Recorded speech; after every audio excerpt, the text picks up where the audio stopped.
Ça va. Bonjour, nous allons parler aujourd'hui de timidité. Et vous vous direz peut-être qui est celui-ci qui parle de timidité alors que apparemment il n'est pas timide, qu'il ose s'adresser à différentes personnes sur Internet avec des vidéos. Et vous avez tout à fait raison.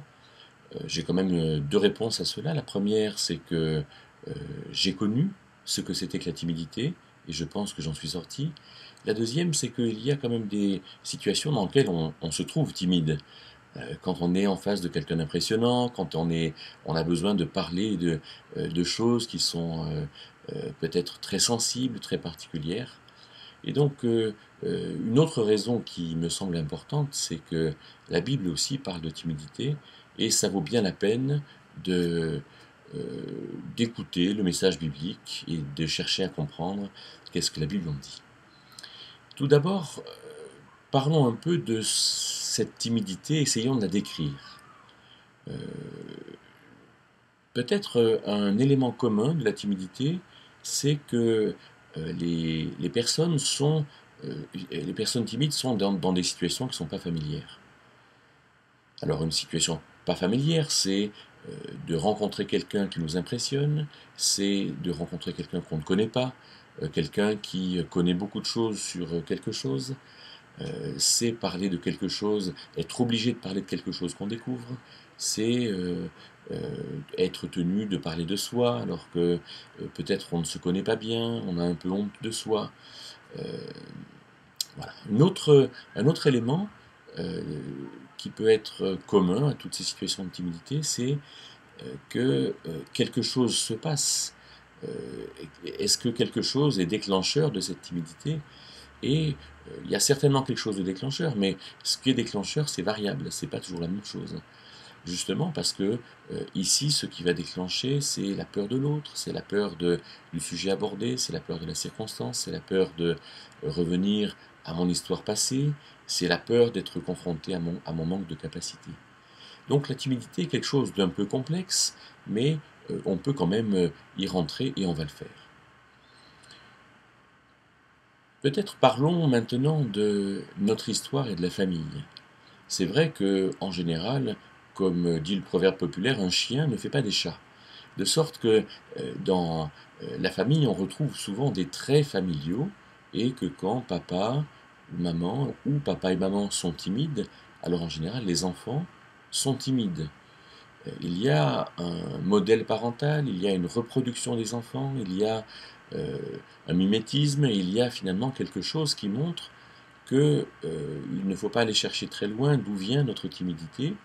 Et on pourrait dire que puisque vraisemblablement notre timidité vient du fait qu'on s'identifie au modèle parental, alors si notre timidité relève de l'acquis et pas de l'inné, alors il y a certainement quelque chose à faire à cet égard. On peut donc sortir de la timidité.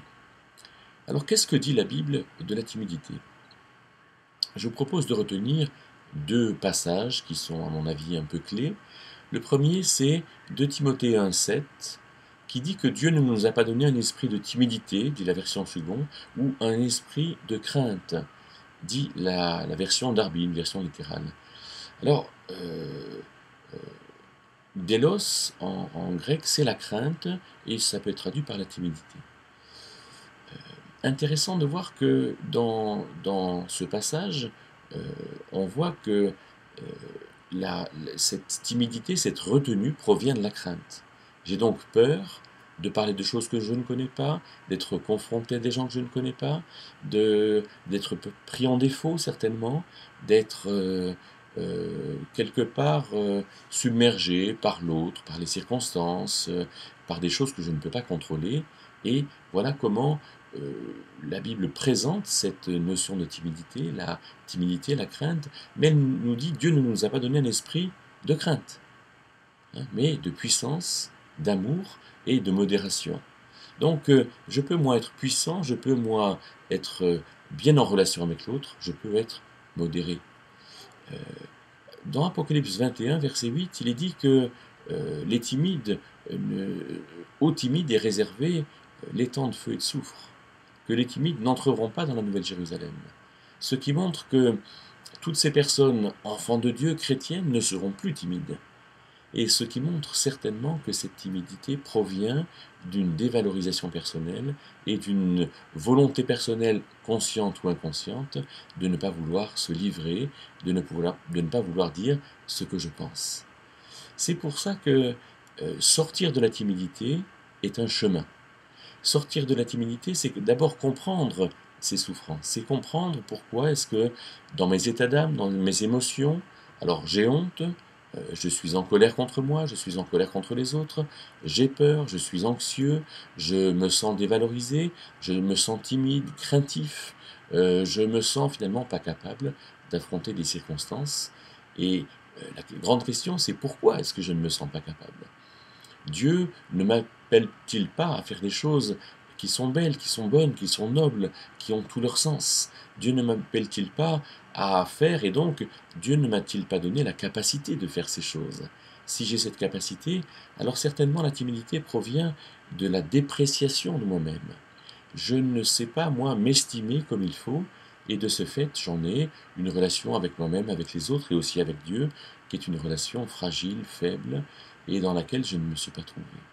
Ce qui fait que trouver cette identité personnelle, ça ne peut se faire que dans un face-à-face avec Dieu, que dans des actions simples, euh, paisibles, tranquilles, de tous les jours. Et de ce fait, quand je serai rentré dans une bonne connaissance de moi-même, dans les actions que Dieu m'appelle à faire, alors je pourrai certainement, petit à petit, mais sans aucune crainte, la transmettre aux autres, et de ce fait, bien réaliser que j'ai vaincu ma propre timidité.